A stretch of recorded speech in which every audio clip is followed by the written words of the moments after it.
Hi everyone, welcome to the class. हम discuss करने वाले हैं क्रिस्टल डिफेक्ट। लास्ट लेक्चर में हमने इसका इंट्रोडक्शन डिस्कस कर लिया था और साथ में डिस्कस किया था शोक्योमेट्रिक डिफेक्ट। आज हम डिस्कस करेंगे नॉन शोक्योमेट्रिक डिफेक्ट। तो ये पॉइंट डिफेक्ट्स होते हैं, जैसे कि हमने लास्ट लेक्चर में पढ़ा था। पॉइंट डिफेक्ट्स क्या होते हैं कि जो कि डिफेक्ट किसी एक लेटाइस पॉइंट या किसी एक एटम के अराउंड होते हैं। मतलब जगह जगह पर कुछ एक पर्टिकुलर एटम के अराउंड हो सकते हैं, लेटाइस पॉइंट के अराउंड हो सकते हैं। ऐसा नहीं है कि अगर डिफेक्ट है तो जो क्रिस्टल है उसकी पूरी की पूरी लाइन में ही डिफेक्ट है या पूरे के पूरे सरफेस में ही क्रिस्टल के डिफेक्ट है, ऐसा नहीं होगा। कहीं कहीं जगह पर कुछ कुछ एटम के अराउंड जो है वो डिफेक्ट देखने को मिलेगा। ठीक है, सबसे पहले बात करते हैं नॉन शोक्योमेट्रिक डिफेक्ट होते क्या हैं। तो देखो, हमने डिस्कस किया था शोक्योमेट्रिक डिफेक्ट। जब हमने डिस्कस किए थे तो हमने पढ़ा था कि शोक्योमेट्री होती क्या है। तो measure of quantity is known as stoichiometry. जब भी हम किसी भी रिएक्शन में जैसे देखते हैं कि हाँ, जो रिएक्टेंट हमने लिया है वो 1 मोल है या 2 मोल है और फिर उससे कितना प्रोडक्ट बना है, तो यहाँ पर हम क्या करते हैं, क्वांटिटी मेजर कर रहे हैं ना। तो इस चीज़ को बोला जाता है शोक्योमेट्री। अगर किसी क्रिस्टल में डिफेक्ट होने के बाद भी उसकी शोक्योमेट्री कांस्टेंट रहती है, उसमें कोई चेंज नहीं होता है, ठीक है, तो उसे बोलते हैं शोक्योमेट्रिक डिफेक्ट। लेकिन अगर किसी क्रिस्टल में डिफेक्ट होने के बाद उसकी जो शोक्योमेट्री है वो चेंज हो जाती है, कांस्टेंट नहीं रहती है, तो उसे बोलते हैं नॉन शोक्योमेट्रिक डिफेक्ट। इसी को एक दूसरा नाम भी बोलते हैं बर्थोलाइट डिफेक्ट। ठीक है, चलो अब ये जो नॉन शोक्योमेट्रिक डिफेक्ट होते हैं ये भी दो टाइप के होते हैं। एक होता है मेटल एक्सेस डिफेक्ट और एक होता है मेटल डेफिशिएंसी डिफेक्ट। समझते हैं। मान लो हमारे पास एक NaCl का क्रिस्टल है, न्यूट्रल क्रिस्टल है, ठीक है। तो अगर मेरे पास NaCl के क्रिस्टल में 4 Na आयंस हैं तो Cl आयंस भी कितने होने चाहिए, 4 Cl आयंस, ठीक है। आइडियली यही होना चाहिए चार्ज को बैलेंस करने के हिसाब से भी अगर देखा जाए, ठीक है। अब कुछ ऐसा हो कि यहाँ पर जो ये Na और ये Cl है, इसमें से एक Cl जो है वो मिस हो जाए, वो कहीं पे चला जाए, ठीक है। उसको कोई और ऐसा कुछ दिख जाए, जैसे H दिख गया तो HCl बना के चला जाए, किसी भी वजह से जो एक Cl आयन है वो यहाँ से मिस हो जाए, ठीक है। तो Cl आयन उठकर चला जाएगा तो यहाँ पर अब Cl कितने बचे, 3, और Na कितने बचे, 4। तो अगर मैं Cl के कंपैरिजन में देखूँ तो जो Na है, जो मेटल है, वो क्या हो गया, एक्सिस में हो गया, क्योंकि वो ज़्यादा है नंबर में, ठीक है, 4 है। तो अगर एब्सेंस है एनायन की तो इस टाइप के डिफेक्ट में क्या होगा कि मेटल जो है वो एक्सिस में हो जाएगा, तो इसे क्या बोलेंगे, मेटल एक्सिस डिफेक्ट। दूसरा और क्या हो सकता है कि Cl तो कहीं गया नहीं, Cl तो 4 के 4 Cl ऐसे ही थे, लेकिन कहीं से एक Na एक्स्ट्रा आ गया, कहीं से आ गया, ठीक है। तो अभी क्या हुआ, Na कितने हो गए, 5, और जबकि Cl आयंस अभी भी कितने हैं, 4। तो अगर मैं देखूं Cl के कंपैरिजन में जो Na है मेटल, वो अगेन किस में हो गया, एक्सिस में हो गया, ज़्यादा हो गया, है ना। तो यहाँ पर क्या हुआ कि केटाइन की प्रेजेंस की वजह से भी मेटल एक्सिस में हो गया, तो इसको भी हम क्या बोलेंगे, मेटल एक्सिस डिफेक्ट। तो मेटल एक्सिस डिफेक्ट दो वजह से हो सकता है, या तो कोई एनायन जो है वो यहाँ से लॉस हो जाए, -Cl नेगेटिव हो जाए, Cl जो है वो 3 बच जाए, या फिर कोई एक्स्ट्रा केटाइन आकर यहाँ पर प्रेजेंट हो जाए, तो जो केटाइन का नंबर है वो इंक्रीज कर जाए मेटल का नंबर, तो भी क्या हो जाएगा, मेटल एक्सिस डिफेक्ट। ठीक है, इतना क्लियर हो गया। दूसरा टाइप का डिफेक्ट होता है मेटल डेफिशिएंसी डिफेक्ट। मतलब यहाँ पर क्या होगा कि मेटल की डेफिशिएंसी होगी। सेम वही हम अपना एग्जाम्पल लेकर चलेंगे, 4 Na के आयंस हैं और 4 Cl के आयंस हैं। अभी क्या हुआ, मान लो यहाँ से कोई केटाइन मिस हो जाए, ध्यान रखना इसमें एनायन मिस हुआ था, यहाँ पर कोई केटाइन मिस हो जाए, तो क्या होगा कि यहाँ पर 4 Na+ थे, इसमें से एक Na+ जो है वो यहाँ से मिस हो गया, तो अब Na+ कितने बचे, सोडियम आयंस 3, और Cl आयंस कितने हैं, 4। तो Cl के कंपैरिजन में जो Na है वो क्या हो गया, डेफिशिएंट हो गया, कम हो गया, तो इस टाइप के डिफेक्ट को क्या बोलेंगे, मेटल डेफिशिएंसी डिफेक्ट। दूसरा केस हो सकता है कि जो हमारा Na है वो तो कम हुआ नहीं, लेकिन कहीं से Cl आ गया एक्स्ट्रा, ठीक है। तो अब Cl कितने हो गए, 5 Cl, और Na अभी भी कितने ही हैं, 4 ही हैं, ठीक है। तो Cl के कंपैरिजन में जो मेटल है वो क्या हो गया, कम है, यानी कि मेटल की डेफिशिएंसी है। तो इस टाइप के डिफेक्ट को भी हम क्या बोलेंगे, मेटल डेफिशिएंसी डिफेक्ट। तो मेटल डेफिशिएंसी डिफेक्ट भी दो वजह से हो सकता है, या तो केटाइन की एब्सेंस हो जाए या तो एनायन की प्रेजेंस हो जाए। अच्छा, एक चीज़ और कि जब कोई चीज़ एब्सेंट होगी, मान लो जैसे एनायन है वो छोड़ के चला गया, तो उसका वाली जो जगह है, जो लेटाइस पॉइंट है, वो तो खाली हो गया। देखो ऐसे था कि यहाँ पर 4 Na थे और 4 Cl थे, ठीक है, 8 थे, कुछ इस तरीके से। अभी क्या हुआ कि यहाँ से एक Cl जो है चला गया, तो यहाँ पर क्या हुआ, एक जगह खाली हो गई ना। यहाँ पे जो Cl था, ऐसे कर देते हैं कि Na और Cl फिल हैं, ठीक है। अभी यहाँ पे जो Cl था वो यहाँ से चला गया, तो ये जगह खाली हो गई, तो यहाँ पर क्या क्रिएट हो गई, वैकेंसी। तो जब भी एब्सेंस होगी, चाहे वो एनायन की हो या केटाइन की हो, वहाँ पर क्या क्रिएट होगी, वैकेंसी क्रिएट होगी। अच्छा, अभी छोड़कर तो कोई गया नहीं, लेकिन एक ना केटाइन एक्स्ट्रा आ गया, तो वो आके कहाँ बैठेगा, उसके लिए कोई ऐसे स्पेस लेटाइस पॉइंट तो खाली है नहीं, है ना, तो वो कहाँ आके बैठेगा, वो आके बैठेगा जो इंटरस्टिशियल साइट बची हुई होंगी, जो बीच बीच में साइट जो वर्ड्स होंगे वहाँ पर आकर बैठेगा। तो इसीलिए जब भी हम कहेंगे कि प्रेजेंस ऑफ कैटायन या फिर प्रेजेंस ऑफ एनायन, मतलब कोई चीज़ एक्स्ट्रा आके बैठ रही है, तो वो कहाँ आके बैठेगी, इंटरस्टिशियल साइट पर। तो वहाँ पे हम उस डिफेक्ट को क्या भी बोल सकते हैं, इंटरस्टिशियल डिफेक्ट। इतनी बात क्लियर हो गई। चलो अब हम इनको एक एक करके डिस्कस करेंगे और फिर उसके बाद इससे रिलेटेड कोई न्यूमेरिकल सॉल्व करेंगे। सबसे पहले हम बात करते हैं मेटल एक्सिस डिफेक्ट की, और इसमें हम देखने वाले हैं metal excess defect due to absence of anion, कि अगर एनायन एब्सेंट हो जाता है तब क्या होगा, या फिर मिसिंग ऑफ एनायन। तो देखो इसमें एग्जाम्पल लेकर चलते हैं हम NaCl का। तो पहले हम देख लेते हैं कि आइडियली जो NaCl का क्रिस्टल होना चाहिए था वो क्या होना चाहिए था, ठीक है। और फिर हम देखेंगे कि इस क्रिस्टल में क्या चेंज हुआ, क्या डिफेक्ट हुआ। और ये भी आप नोटिस करना कि पूरी की पूरी लाइन में डिफेक्ट हुआ है या कहीं कहीं कुछ कुछ एटम में डिफेक्ट हुआ है, ठीक है। तो उससे आपको क्लियरिटी होगी कि क्यों हम इसको पॉइंट डिफेक्ट बोलते हैं। यहाँ पर हमने माना Na है और ये क्रिस्टल इधर भी है, मैंने बस क्रिस्टल का एक छोटा सा पार्ट आपको दिखाया है, ठीक है, बाकी ये क्रिस्टल ऐसे पूरा कंप्लीट है। इधर Cl, ये Na, then Cl, Na, Cl, Na और Cl और Na, कुछ इस टाइप से होगा जो हमारा क्रिस्टल होगा, ठीक है, वेरी गुड। ये होनी चाहिए थी आइडियल NaCl, एक Na के लिए एक Cl, आइडियल कंडीशन। अभी क्या हुआ कि इस NaCl को ना हमने हीट किया in presence of Na vapours, Na की वेपर्स की प्रेजेंस में हमने इस क्रिस्टल को हीट किया। तो अब क्या होगा कि ये जो Na की वेपर्स थी ना, यहाँ पे सोडियम एटम था, वो सोडियम एटम चेंज होगा सोडियम आयन में, और जब सोडियम आयन में चेंज होगा तो वो एक इलेक्ट्रॉन लिबरेट करेगा, सीधी सी बात है, तभी तो वो सोडियम आयन में चेंज होगा, है ना। इस हीट की वजह से सोडियम एटम सोडियम आयन में कन्वर्ट हुआ। अब ये सोडियम आयन क्या करेंगे, ये जो हमारा क्रिस्टल है इसकी सरफेस पे आके बैठ जाएंगे। अब जैसे इसकी सरफेस पे आके बैठ गए तो ये जो Cl नेगेटिव हैं जो क्रिस्टल के अंदर थे, ये सरफेस के ऊपर आ जाएंगे और इन Na से इलेक्ट्रोस्टैटिक फोर्स की वजह से अट्रैक्ट होंगे। ज़्यादा अट्रैक्ट इनसे क्यों होंगे, ऑलरेडी यहाँ पे Na है ना, लेकिन ये क्या है, ये सॉलिड फॉर्म में है, ये क्या है, ये गैसियस फॉर्म में है, इसमें एनर्जी ज़्यादा है, तो इससे ज़्यादा अट्रैक्ट करेंगे और यहाँ से कुछ Cl अपनी जगह छोड़कर इस वाले Na के साथ चले जाएंगे। मान लो ये वाला Cl यहाँ से चला गया इस Na के साथ, ठीक है, NaCl बना दिया उसने, तो यहाँ पर क्या क्रिएट हो गई, वैकेंसी। अब वैकेंसी क्रिएट हुई है तो यहाँ पर आप देखोगे चार्ज भी डिसबैलेंस हो गया, यहाँ से एक नेगेटिव चला गया ना, तो अब पॉजिटिव यहाँ पर ज़्यादा हो गए। तो इस पॉजिटिव नेगेटिव को बैलेंस करने के लिए ये वाला एक इलेक्ट्रॉन भी तो अभी बाकी है भाई, ये Na तो इस वाले Cl के साथ मिलके इसने क्या बना लिया, NaCl, लेकिन ये वाला इलेक्ट्रॉन तो किसी के साथ मिलके कुछ नहीं बना रहा है, ये इलेक्ट्रॉन बाकी है। तो ये इलेक्ट्रॉन क्या करेगा कि ये जो इंटरस्टिशियल साइट है ना, यहाँ पर आकर बैठ जाएगा, ये आ गया यहाँ पर, इस तरीके से आके बैठ गया। तो अभी अगर आप देखोगे तो टोटल जो ओवरऑल हमारा जो क्रिस्टल रहने वाला है वो न्यूट्रल है। क्यों, एक नेगेटिव गया था तो एक नेगेटिव वापस आ गया।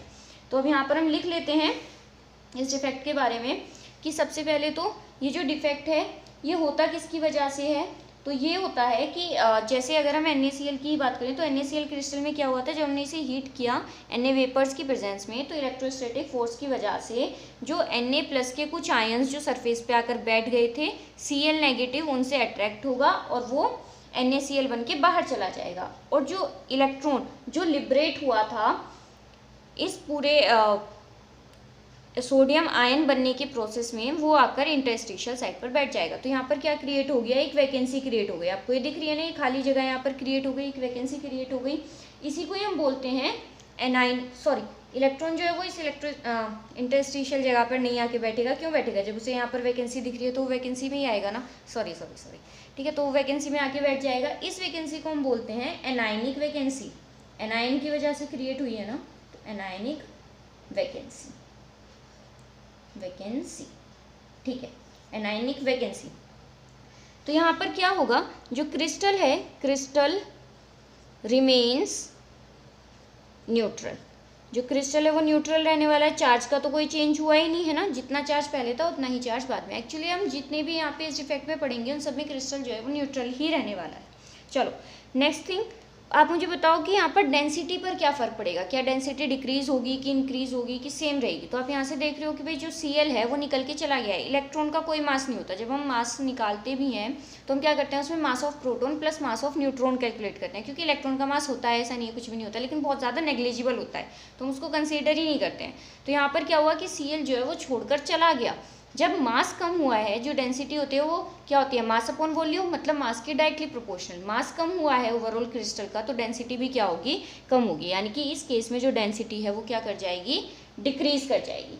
ठीक है, थर्ड थिंग क्या होगी, हम इसमें देखते हैं कि अच्छा ये जो इलेक्ट्रॉन आया है इसकी वजह से क्या क्या फ़र्क पड़ेंगे। तो सबसे पहले तो ये जो इलेक्ट्रॉन आया है इसकी वजह से इसमें कंडक्शन होगा। कंडक्शन क्यों होगा, देखो हमें पता है कि चार्ज जब फ्री चार्ज होता है, फ्री इलेक्ट्रॉन्स होते हैं, तभी तो इलेक्ट्रिसिटी कंडक्ट होती है ना। यहाँ पर क्या है, फ्री इलेक्ट्रॉन हमको दिख रहा है, इसका मतलब इस टाइप के जो क्रिस्टल्स होंगे वो कंडक्शन शो करेंगे। ठीक है, क्या शो करेंगे, कंडक्शन शो करेंगे।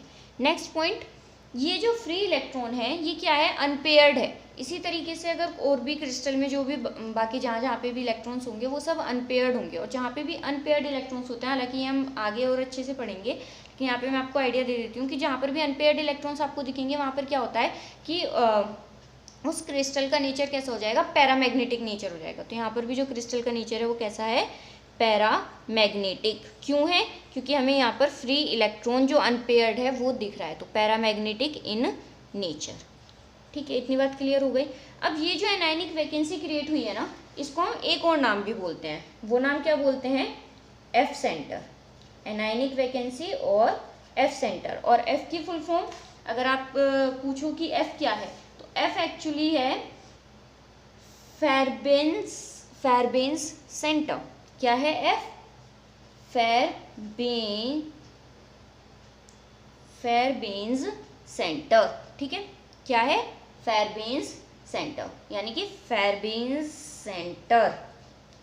ठीक है, ये क्या है, ये जर्मन वर्ड है जिसका मतलब होता है कलर। अब ये कहाँ से बीच में आ गया कि जर्मन वर्ड है जिसका मतलब होता है कलर। देखो एक्चुअली ऐसा होता है कि जैसे ये कोई इलेक्ट्रॉन है ना, जब हम बात करते हैं एटम की, तो एटम या मॉलिक्यूल की, तो वहाँ पर बहुत सारे एनर्जी स्टेट होते हैं जिन्हें आप KLMN शेल्स बोलते हो ना, वो एनर्जी स्टेट होते हैं। मान लो इलेक्ट्रॉन जो है वो यहाँ पर है इस एनर्जी स्टेट में, जैसे ही इसके ऊपर लाइट आके पड़ी, हमने क्रिस्टल को विजिबल लाइट में रखा, विजिबल लाइट इसके ऊपर आके पड़ी, तो इस इलेक्ट्रॉन को एनर्जी मिलेगी। अब जैसे इसको एनर्जी मिलेगी ये हाई स्टेट में चला जाएगा। जैसे आपने जूस पिया, आप में तुरंत एनर्जी आ गई और आप एकदम हाई स्टेट में, है ना, ऊपर पहुंच गए, तो आपने कुछ एनर्जी ली तभी तो आप ऊपर पहुंचे, तो ये कुछ एनर्जी लेगा और ऊपर चला जाएगा। लेकिन जूस कितने टाइम तक रहने वाला है, जितने आप घूमे फिरे, ठीक है, उतने टाइम में उस जूस का असर रहा। जैसे ही आप थक गए, जूस का असर खत्म हुआ, थक गए, वापस कहाँ, घर पे आके सोफे पे बैठ जाओगे या बेड पे लेट जाओगे। ठीक है, जैसे ही इसका भी ये क्या होगा कि ऊपर गया, ऊपर जाने के बाद ये क्या होगा, कुछ टाइम बाद वापस कहाँ पे आ जाएगा, अपना नीचे ही आ जाएगा, नीचे वाली स्टेट में। और नीचे वाली स्टेट में ये कैसे आएगा,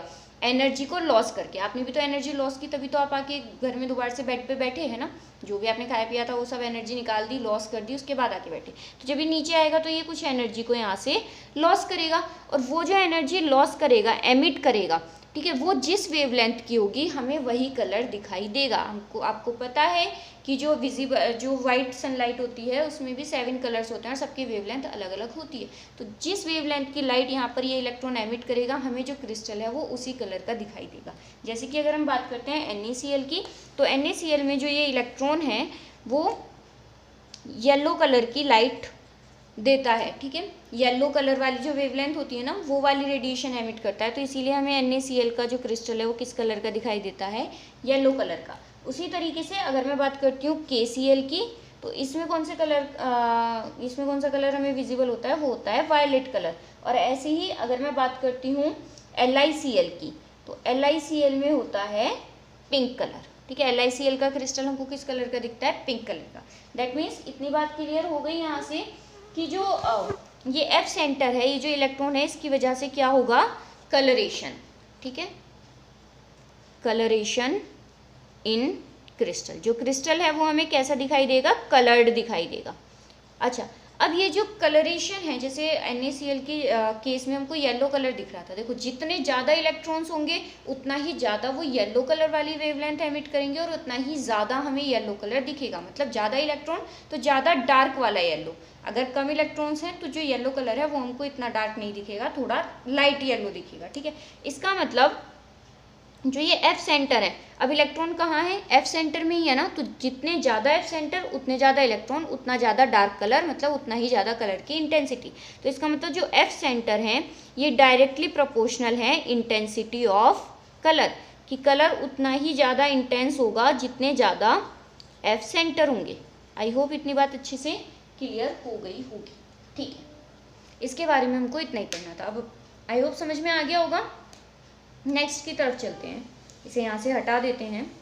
नेक्स्ट टाइप है हमारा, यहाँ पर क्या हुआ था, देखो एनायन जो Cl था वो चला गया था छोड़कर, यानी कि एनायन का हो गया था एब्सेंस, ठीक है। और आपने देखा कि सिर्फ एक, मैंने यहाँ पर Cl जो है वो एक यहाँ से जाता हुआ दिखाया, बाकी कोई पूरी की पूरी लाइन में से Cl को गायब कर दिया और Na को गायब कर दिया हो, ऐसा नहीं है। या पूरी की पूरी सरफेस में से मैंने NaCl को गायब कर दिया हो, ऐसा भी कुछ नहीं किया।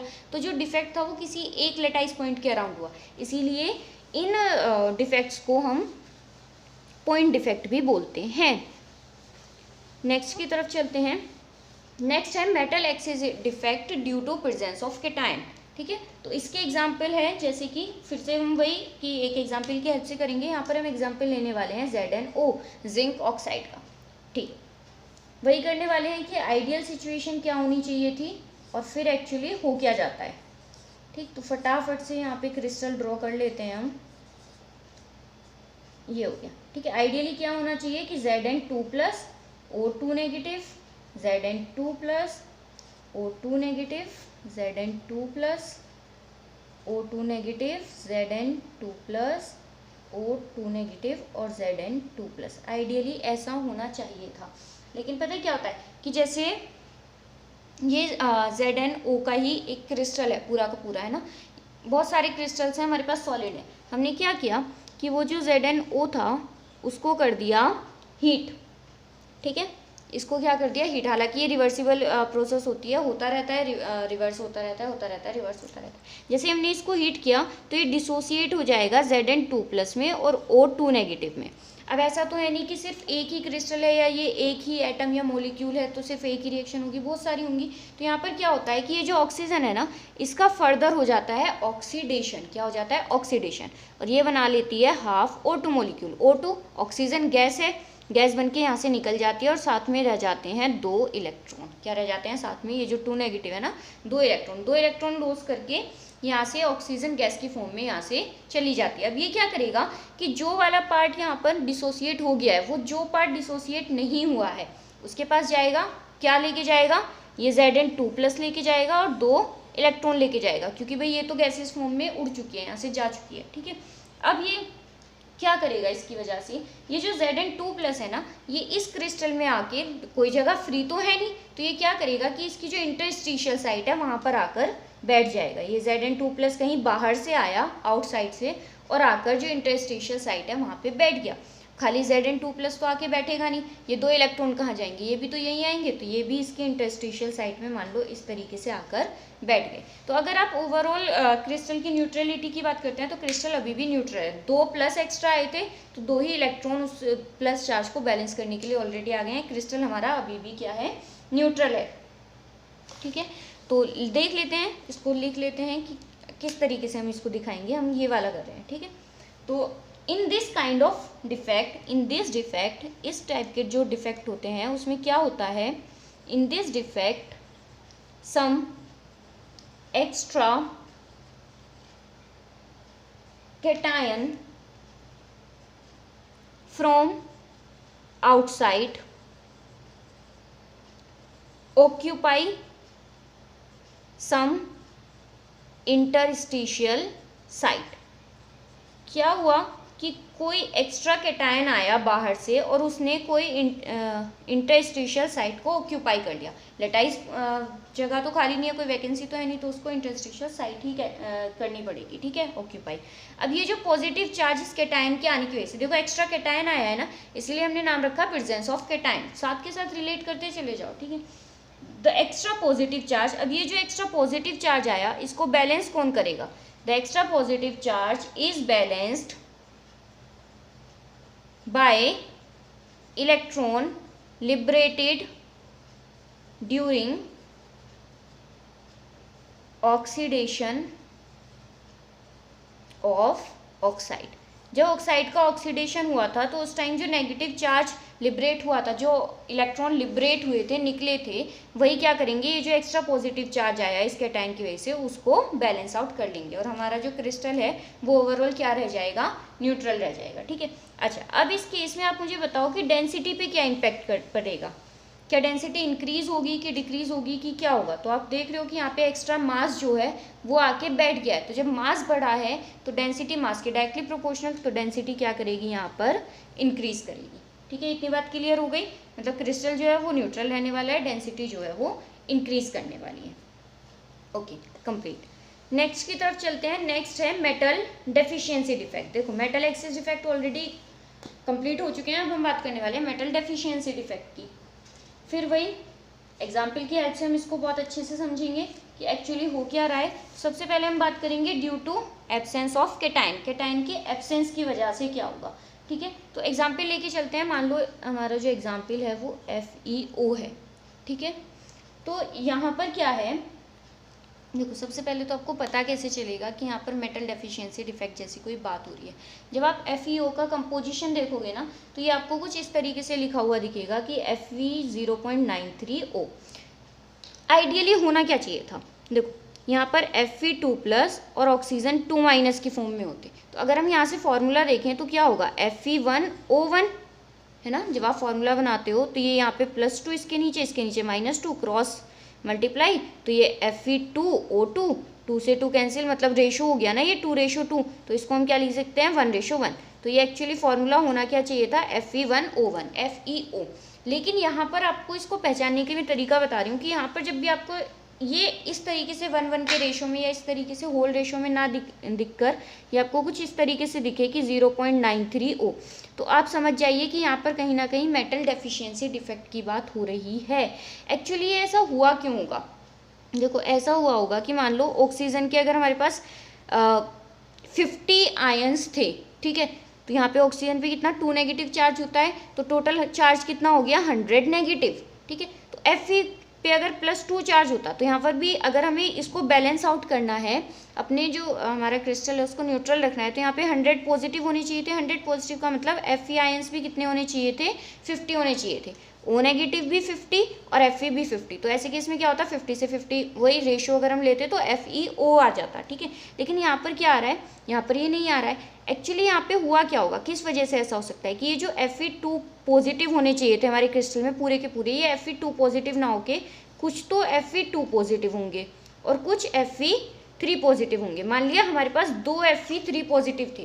ठीक है, तो यहाँ से चार्ज अगर मैं निकालूँ, अगर 2 भी थे तो चार्ज कितना हो जाएगा? +6। तो अब हमें 100 चार्ज करने के लिए कितना और चार्ज चाहिए? हमें चाहिए यहाँ से 94, और ये जो 94 चार्ज है अगर मैं 2 पॉजिटिव वाला देखती हूँ तो ये कितनों से बैलेंस आउट हो जाएगा? 2 से डिवाइड करके देख लो, 2 4 = 8, 2 7 = 14, यानी कि 47। तो ओवरऑल Fe के कितने यहाँ से एटम्स आए? वो आए 47 + 2 आयंस, 49 आयंस। ऑक्सीजन के 50 आयंस, जितना चार्ज दे रहे हैं उतना Fe के 49 आयंस ने दे दिया, तो यहाँ पे 50-50 जो है वो कैंसिल आउट नहीं हुआ। Fe का जो आप कह सकते हो कि अमाउंट है वो डिक्रीज कर गया, जो रेशो है वो डिक्रीज कर दिया गया। क्यों? इन Fe3+ के होने की वजह से। ठीक है, और यही पहचान होती है इस वाले डिफेक्ट की। ये बात क्लियर हो गई कि क्यों ऐसा यहाँ पर लिखा हुआ है या क्या हुआ होगा। अब हम इसको बनाकर मैं आपको और ज़्यादा अच्छे से बताती हूँ, तो वहाँ से आपको क्लियरिटी बिल्कुल बहुत अच्छे से हो जाएगी। देखो FeO का जो आइडियल सिचुएशन होनी चाहिए थी वो कुछ इस तरीके की होनी चाहिए थी। आई होप आपको समझ में आ रहा होगा। Fe2+ O2-, Fe2+ O2-। Actually यही प्रॉब्लम होती है कि जब आप ऐसे ऑनलाइन पढ़ाते हो, वरना तो ऑफलाइन में बच्चों के फेस देख के समझ में आ जाता है कि उनको कुछ पल्ले पड़ भी रहा है या बस सब सर के ऊपर से जा रहा है। अभी कुछ नहीं पता चल रहा कि आपको समझ में आएगा भी या नहीं आएगा, बट ट्राई पूरी है। चलो आइडियली जो होना चाहिए था वो केस कुछ इस तरीके से होना चाहिए था, लेकिन जब हमने यहाँ पर चेक किया तो हमें पता चला, आप इसको कह सकते हो कि हमने एक्सपेरिमेंटली चेक किया या एक्सपेरिमेंटली इसकी कंपोजिशन निकाली तो हमें पता चला, या इस तरीके कुछ आप बोल सकते हो, ठीक है। तो जब यहाँ पर इसको देखा गया या इस टाइप के डिफेक्ट में क्या होता है कि कुछ जो कैटायंस होते हैं वो अपनी लेटाइस पॉइंट से मिस हो जाते हैं और वहाँ पर कैटायनिक वैकेंसी क्रिएट हो जाती है। वो मिस क्यों होते हैं, देखो यहाँ पर क्या हुआ होगा कि ये हमारा क्रिस्टल रहा होगा FeO का, कुछ टाइम बाद धीरे धीरे इसके जो कुछ Fe हैं वो ऑक्सीडाइज हो गए, ठीक है। ऑक्सीडाइज होने की का क्या मतलब है कि उनकी जो ऑक्सीडेशन स्टेट है वो ज़्यादा हो गई, ऑक्सीडाइज हो गए मतलब उनकी जो ऑक्सीडेशन स्टेट है वो ज़्यादा हो गई। यहाँ पर आप एक चीज़ नोटिस करेंगे इस पूरे मेटल डेफिशिएंसी डिफेक्ट की जब हम बात करेंगे कि यहाँ पर जो आपका मेटल होगा वो हायर ऑक्सीडेशन स्टेट में पहुँच जाएगा, हायर ऑक्सीडेशन स्टेट में पहुंच जाएगा। पहले वो क्या होगा, लोअर ऑक्सीडेशन स्टेट में होगा, जैसे यहाँ पर 2+ है, बाद में उसका ऑक्सीडेशन हो जाएगा और वो हायर ऑक्सीडेशन स्टेट जैसे Fe3 पॉजिटिव में पहुंच जाएगा। तो ये वाला डिफेक्ट वही वाले मेटल्स देंगे जो कि अपनी ऑक्सीडेशन स्टेट को वेरी कर सकते हैं, मतलब वेरिएबल ऑक्सीडेशन स्टेट वाले मेटल्स, जैसे कि ट्रांजिशन एलिमेंट्स होते हैं, जो सिंपल S और P ब्लॉक एलिमेंट्स हैं वो यहाँ पर इंक्लूड, मेटल्स वो यहाँ पर इंक्लूड नहीं होंगे क्योंकि उनकी जो वैलेंसी होती है वो वेरिएबल नहीं होती, ठीक है। और जबकि इस वाले डिफेक्ट के लिए हमें वेरिएबल वैलेंसी वाली एटम्स या आयंस चाहिए, ठीक है। तो यहाँ पर क्या हुआ कि जो आयरन था उसका हो गया ऑक्सीडेशन, ऑक्सीडेशन स्टेट की वजह से क्या हुआ कि जो कुछ 2 पॉजिटिव थे वो क्या बन गए 3 पॉजिटिव। मान लो ये वाला एक 3 पॉजिटिव बन गया और एक ये वाला 3 पॉजिटिव बन गया, 2 3 पॉजिटिव बन गए, ठीक है। ये मत कह देना कि अब तो ये पूरी लाइन में ही चेंज हो गया, नहीं, ये क्रिस्टल है पूरा बड़ा, मैंने सिर्फ यहाँ पे थोड़ा सा ही आपको शो किया है, ठीक है। तो ये पूरी की पूरी लाइन में चेंज नहीं हुआ है, सिर्फ कुछ एटम्स के पास ही चेंज हुआ है। अब क्या हुआ, अगर इस तरीके से देखें तो एक पॉजिटिव चार्ज तो यहाँ से बढ़ा और एक पॉजिटिव चार्ज यहाँ से बढ़ा, यानी कि ये जो क्रिस्टल है ये अब न्यूट्रल नहीं रहना चाहिए था, लेकिन जब हमने एक्सपेरिमेंटली ऑब्जर्व किया तो हमें पता चला कि ये जो क्रिस्टल है ये कम्प्लीटली क्या है, न्यूट्रल है। तो हमें इस +2 को बैलेंस करना पड़ेगा, यहाँ पे तो कोई हमें एक्स्ट्रा इलेक्ट्रॉन भी नहीं दिख रहे हैं, तो इन दोनों को बैलेंस करने के लिए यहाँ से क्या हो जाता है कि एक कैटायन जो है वो यहाँ से हो जाता है मिस, यहाँ से 2+ चले गए, यहाँ पे 2+ एक्स्ट्रा आए थे, बैलेंस आउट हो गया। तो यहाँ पे क्या हुआ, कैटायन जो है वो मिस हो गया, एब्सेंस हो गया। तो इसीलिए इस टाइप के जो डिफेक्ट है उसको क्या बोलते हैं, मेटल डेफिशिएंसी डिफेक्ट। मेटल की डेफिशिएंसी हो गई ना, मेटल की कमी हो गई due to absence of cation, cation के एब्सेंस की वजह से। तो यहाँ पर ओवरऑल जो आपका क्रिस्टल है वो अभी भी क्या है, न्यूट्रल है। अच्छा, अगर मैं बात करती हूँ डेंसिटी की, तो डेंसिटी पे क्या इम्पैक्ट होगा, देखो यहाँ से इलेक्ट्रॉन लॉस हुआ है, इनका मास पहले भी जो था Fe2+ में, मास तो अभी भी सेम रहने वाला है Fe3+, क्योंकि मास पे इलेक्ट्रॉन का इम्पैक्ट नहीं आता। तो ये वाला मास तो सेम है, जो पहले था ये भी सेम है। यहाँ से क्या हो गया, यहाँ से मास हो गया लॉस, क्या कोई एक्स्ट्रा मास आया है, नहीं आया, मास हो गया कम, डेंसिटी डायरेक्टली प्रोपोर्शनल है मास के, तो डेंसिटी भी यहाँ पे क्या हो जाएगी, कम हो जाएगी, ठीक है। और यहाँ पर क्या क्रिएट हो गई, एक क्रिएट हो गई वैकेंसी, ठीक है। इतनी बात क्लियर हो गई, डन, इतना ही कुछ आना था। तो ये जो एक्स्ट्रा यहाँ पे पॉजिटिव चार्ज आया है वो किससे कवर अप हुआ है, वो कवर अप हुआ है by absence of cation. Next की तरफ चलते हैं। नेक्स्ट है metal deficiency defect due to presence of anion. Okay, अच्छा, इस टाइप का जो डिफेक्ट है ना, जैसे एब्सेंस ऑफ कैटायन आपको देखने को मिला, ये इसका एक और एग्जाम्पल मैं देती हूँ, वो थोड़ा सा डिफरेंट है तो उसको भी आप समझ लो। मैंने यहाँ पर क्या लिया है, निकेल ऑक्साइड लिया है, ठीक है। अगर मैं इसको आइडियली बनाती हूँ इसका क्रिस्टल, तो वो कुछ इस तरीके से बनेगा कि ज़रूरी नहीं है कि यहाँ पर ऑक्सीडेशन नेचुरली ही हो, रिएक्शन की वजह से भी ये वाला जो डिफेक्ट है वो हो सकता है। कैसे, यहाँ पर क्या होता, Ni2 positive, O2 negative, Ni2 positive, ideal जो है वो इस तरीके से होना चाहिए था, O2 negative, Ni2 positive, O2 negative, Ni2 positive, O2 negative, Ni2 positive. अब जैसे ही इस क्रिस्टल पे हमने रिएक्शन कराई Li2O की, ठीक है, हमने रिएक्शन कराई Li2O की, तो इस केस में क्या हुआ, इस ऑक्सीजन की वजह से जो निकेल है उसका हो गया ऑक्सीडेशन। निकेल का ऑक्सीडेशन हो जाएगा तो वो क्या पहुंच जाएगा, अपनी हायर स्टेट में चला जाएगा, हायर ऑक्सीडेशन स्टेट में।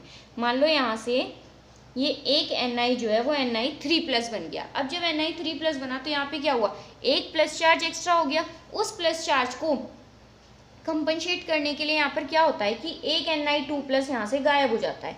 Ni2+ गायब हुआ यानी कि कैटायन जो है उसकी हो गई एब्सेंस, ठीक है। तो यहाँ से क्या हुआ कि दो जो प्लस थे वो अब यहाँ से चले गए, लेकिन हमें तो सिर्फ एक प्लस एक्स्ट्रा चाहिए था ना, हमने 2 भगा दिए। यहाँ से 1 प्लस एक्स्ट्रा हुआ था, हमें सिर्फ 1 प्लस भगाना था, हमने यहाँ से 2 प्लस भगा दिए। तो 1 प्लस हमें अभी भी चाहिए, वो 1 प्लस आएगा इस Li से। यहाँ पर एक Li आकर बैठ जाएगा अपने 1 प्लस के साथ। तो हमें यहाँ से 1 प्लस हटाना था, हमने यहाँ से 2 हटाए और 1 ले आए। तो ओवरऑल यहाँ पे कितने का चेंज हुआ, यहाँ पर 1 प्लस जो था वो कम हो गया और यहाँ पे 1 प्लस ऐड हुआ। तो ओवरऑल जो आपका क्रिस्टल है वो अभी भी क्या है, न्यूट्रल है, ठीक है। इतनी बात क्लियर हो गई। तो ये भी किसका एग्जाम्पल हुआ, metal deficiency defect due to absence of cation. अच्छा, यहाँ पर ना एक चीज़ और नोटिस करना, आप जितने भी मैं यहाँ पे आपको डिफेक्ट बता रही हूँ उनके फॉर्मूलाज पे भी आप थोड़ा सा गौर करना है। जैसे यहाँ पे NiO का फॉर्मूला पहले ये था कि Ni अगर 1 है तो ऑक्सीजन भी 1, मतलब इनका जो रेशियो है वो 1:1 है। अगर Ni X है तो ऑक्सीजन भी X, ठीक है, मतलब जो रेशियो है वो सेम रहने वाला है। अब यहाँ पे क्या हुआ, आफ्टर रिएक्शन जब हमने इस NiXOX की रिएक्शन Li2O से करा दी तो क्या हुआ, एक Ni यहाँ से चला गया और एक Li आकर बैठ गया। तो अभी फॉर्मूला क्या हो जाएगा, अभी फॉर्मूला हो जाएगा Li1 NiX-1O, ठीक है। या फिर अगर मैं इसमें बात करती हूँ तो इस केस में क्या, हाँ चलो इतना ही छोड़ देते हैं। लेकिन ये तो मैंने सिर्फ आपको एक पॉइंट के बारे में बताया है, ऐसा पूरे क्रिस्टल में जगह जगह पर हुआ होगा, हमें नहीं पता कितनी जगह पर हुआ होगा। तो मैं यहाँ पे N मान लेती हूँ कि हमने ना NLi2O की रिएक्शन कराई तो N जगह पर चेंज हुए। तो अब कितने Li आ गए, NLi आ गए। और अगर लिथियम N आए हैं तो उन्होंने N निकिल को हटाया होगा तभी तो N लिथियम आया ना। तो यहाँ पे जो निकिल पहले X थे अब वो कितने रह गए, X-N। तो इस तरीके से जो फॉर्मूलाज हैं आप देख रहे हो कि फॉर्मूला में चेंज आ रहा है, यानी कि जो स्टोइकियोमेट्री है वो चेंज हो रही है, वो कांस्टेंट नहीं है। इसीलिए इन डिफेक्ट्स को नॉन स्टोइकियोमेट्रिक डिफेक्ट बोला गया था। अगर आप स्टोइकियोमेट्री में चेक करोगे लास्ट वाले लेक्चर में तो आपको पता चलेगा कि वहाँ पर फॉर्मूला पर कोई भी इम्पैक्ट नहीं पड़ रहा था, ठीक है। तो ये छोटी छोटी बातें आप इनको साथ के साथ नोट करते हुए जाओ तो आपको चीज़ें समझ में आएंगी, रिलेटेबल लगेंगी। नेक्स्ट और फाइनल डिफेक्ट के बारे में बात करते हैं, metal deficiency defect due to presence of anion, due to extra anion, आप इस तरीके से बोल सकते हो। तो इसका एग्जाम्पल है जैसे कि VO2 वेनेडियम ऑक्साइड, ठीक है। बना लेते हैं वही अपना, पहले आइडियल क्रिस्टल बनाते हैं कि एक्चुअली जो आइडियल क्रिस्टल होता वो किस तरीके का होता। तो वो होता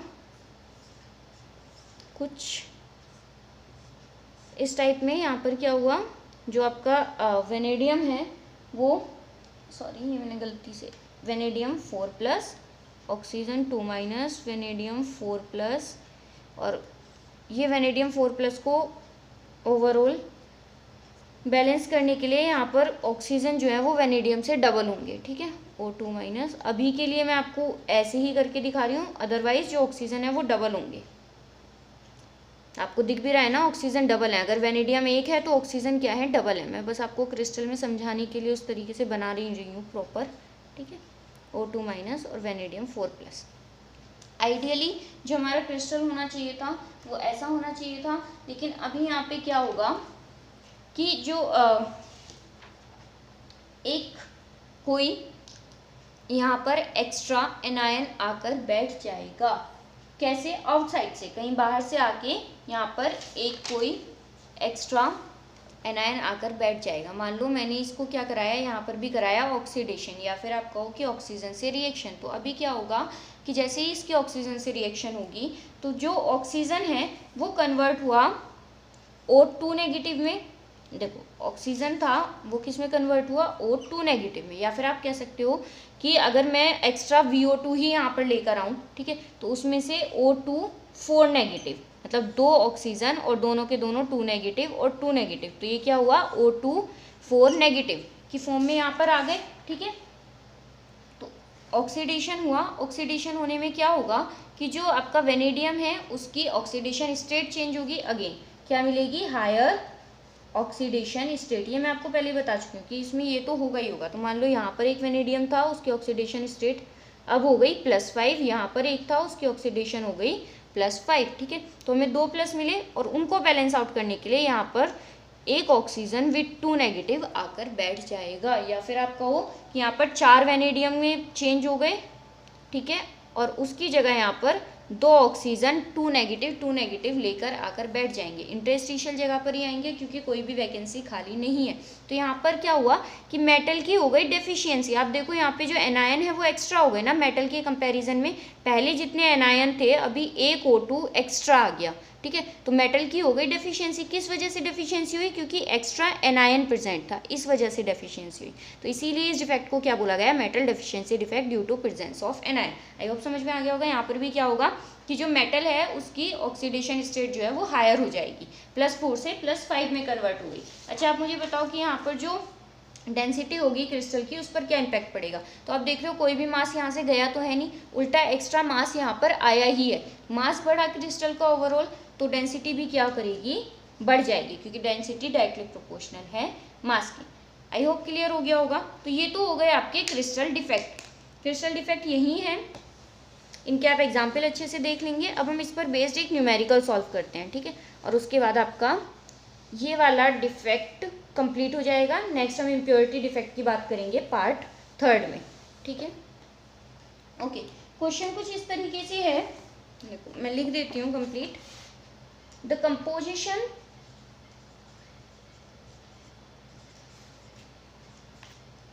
ऑफ अ सैंपल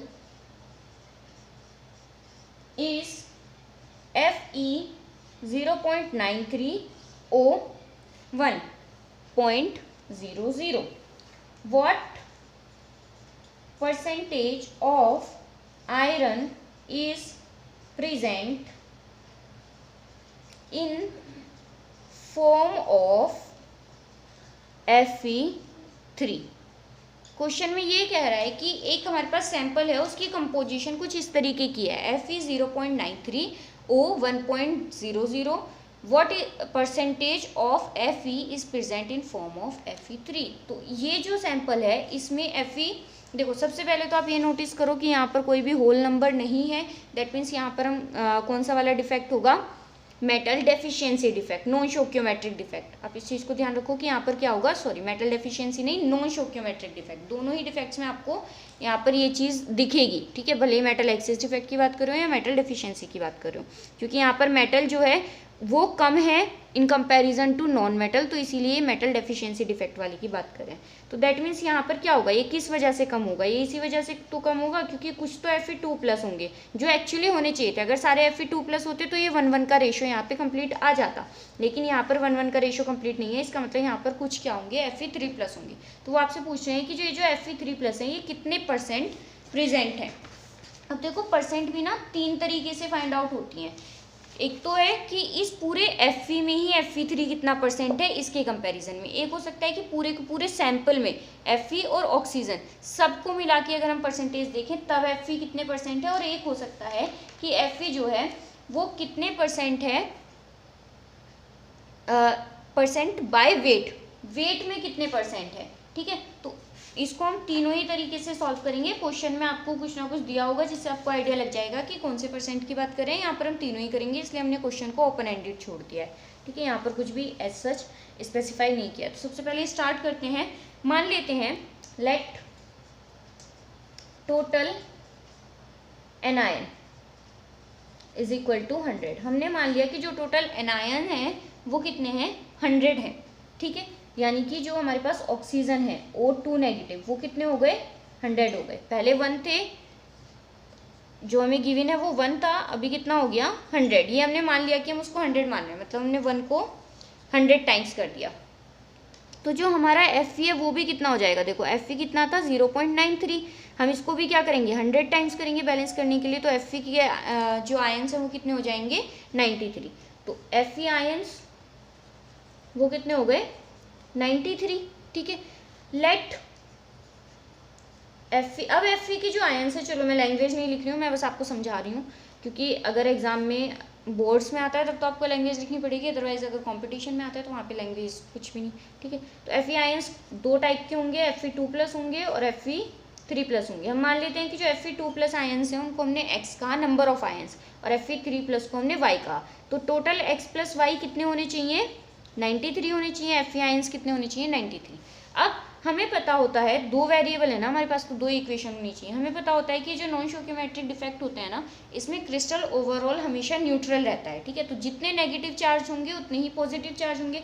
तो नंबर ऑफ नेगेटिव चार्ज, या फिर आप कहोगे अमाउंट ऑफ नेगेटिव चार्ज या वैल्यू ऑफ नेगेटिव चार्ज। तो नेगेटिव चार्ज कितना है, देखो ऑक्सीजन जो आयन्स हैं वो कितने हैं, 100। एक आयन पे 2 चार्ज, एक आयन पे 2 नेगेटिव, तो 100 पे कितना, 200।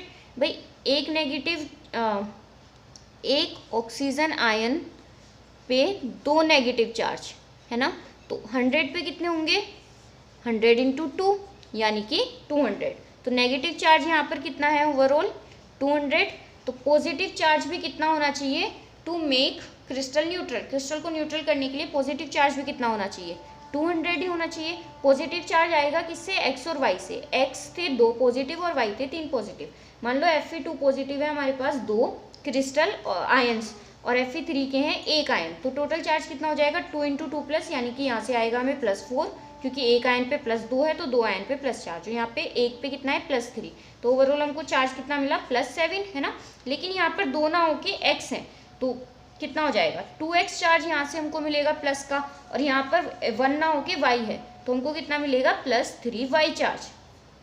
और ये ओवरऑल होना कितना चाहिए, बैलेंस आउट होने के लिए ये टोटल होना चाहिए 200। तो यहाँ से हमें मिला 2x + 3y = 200। इन दोनों को सॉल्व करके हम x और y की वैल्यू फाइंड आउट कर लेते हैं। 2 इक्वेशन हो गई ना, एक इक्वेशन ये हो गई और सेकंड इक्वेशन ये वाली हो गई। सॉल्व करते हैं यहाँ से, कि आप किसी भी मेथड से यूज सॉल्व कर सकते हो जो आपने 10th में पढ़े थे, एलिमिनेशन मेथड और सब्स्टिट्यूशन, किसी से भी। तो मैं यहाँ से क्या करने वाली हूँ, x की वैल्यू फाइंड आउट करने वाली हूँ, कितनी होगी, y - 93, और पुट कर दूंगी यहाँ पर। तो ये हो जाएगा 2 × y - 93 x की जगह प्लस 3y = 200। 2 की मल्टीप्लाई y में 2y माइनस 2 की मल्टीप्लाई 93 में 2 × 3 = 6, 9 × 2 = 18 प्लस 3y = 200। 5y = 186 इधर चला जाएगा तो कितना बचा, ये बचा आपका 14। ओके, तो y की वैल्यू आ गई 14/5। ये तो कुछ गड़बड़ है, ये तो कुछ गड़बड़ है। y इधर गया है ना, y 93 minus y, sorry y - 93 नहीं, 93 माइनस y। तो 93 प्लस का होगा और y माइनस का होगा 9, तो 186 प्लस का और 2y माइनस का, 3y - 2y, खाली y बचेगा, और ये इधर जाकर माइनस होगा तब 14 आएगा। तो y की वैल्यू कितनी आ गई, 14। y की वैल्यू 14 आई, तो x की वैल्यू कितनी हो जाएगी, 93 - 14 दैट इज 79, ठीक है। अब हमारे पास x भी है और y भी है, अब हमें बस परसेंटेज कैलकुलेट करनी है। तो देखो एक एक करके परसेंटेज कैलकुलेट करके मैं आपको बताती हूँ। Percentage of Fe3+ in Fe ions, जो Fe के टोटल आयंस हैं, अगर टोटल आयंस की परसेंटेज 100% है तो उसमें से Fe3 की कितनी परसेंटेज होगी। तो देखो परसेंटेज जब भी हम निकालते हैं तो जिसकी परसेंटेज निकालनी है उसकी वैल्यू अपॉन में टोटल वैल्यू इंटू 100।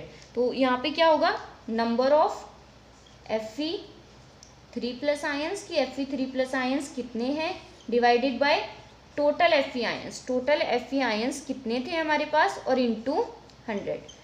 तो Fe3 आयंस कितने आए, 14 divided by total Fe ions कितने थे, 93 इंटू 100। आप इसको सॉल्व करोगे तो आपको परसेंटेज ऑफ Fe3+ मिल जाएगी, ठीक है।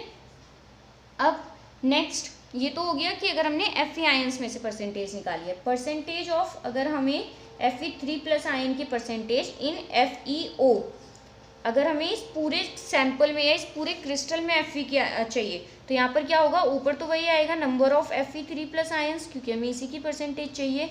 डिवाइड में क्या होगा, टोटल Fe आयंस आएंगे और प्लस टोटल ऑक्सीजन आयंस। अब हमें पूरे सैंपल में निकालना है ना, तो इसके टोटल आयंस क्या होंगे, Fe के आयंस भी और प्लस ऑक्सीजन के आयंस भी इंटू 100।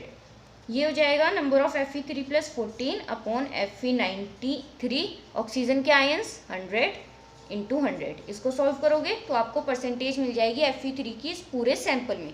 अब थर्ड वाली, अगर हमें परसेंटेज बाय वेट निकालना हो, percentage of Fe3+ ions by weight, तो बाय वेट में हम क्या करेंगे, कुछ नहीं, सेम ही रहने वाला है। बस हम क्या करने वाले हैं, यहाँ पर नंबर ऑफ आयंस ना लिख के अभी क्या करेंगे, वेट ऑफ या मास ऑफ Fe3+ आयंस, कि Fe3+ आयंस का कितना मास होगा या वेट होगा, वेट ग्राम में होता है, ठीक है, मास AMU में या मोल्स में हम जनरली लिखते हैं, divided by total weight of sample, total weight of sample, sample का टोटल वेट कितना होगा इंटू 100।